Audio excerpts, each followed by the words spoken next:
stand na, alam mo, especially the Chinese, Christmas time, okay ako. Wala. Pero yung maghingi, gano'n, medyo mahirap yan. Total, mayroon naman kayong sideline. Yung video karera, inyo naman yan. Sa lahat ng station commander, kasi alam ko kulang. Even if I doubled your salary again today, still it would not be enough. Ngayon sa tataas. So I want you at least, maybe towards the end of my term, na makapag-aral kayo ng anak ninyo ng gusto niyo. If your son would like to become a lawyer, a doctor, kaya rin niyo. Especially if Dominguez can complete the turnover of the Bonifacio lands. Sinasabi ko sa inyo, do not be so, do not be so focused or engrossed in lupa.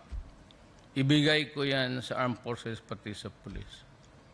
You find another camp, doon kayo maglaro sa Cavite, karami dyan. Have it rented like Taguig. Then we will establish, gusto ni Dominguez kasi, talagang GSIS. Sabi kasi ng armed forces, may sarili kayong retirement plan and everything, but Dominguez does not want it. And I respect the guy.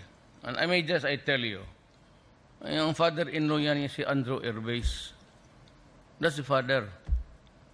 Asawa niya. So more or less, he understands the wherewithal and the dimension of how things would unravel itself before your eyes as you go along towards malapit na kayo retirement. Kaya si Vic, I think hanggang 2022 ka pa. Baka ikaw pa siguro yung unang magkudita. Pauwiin mo lang ako sa bahay, ha?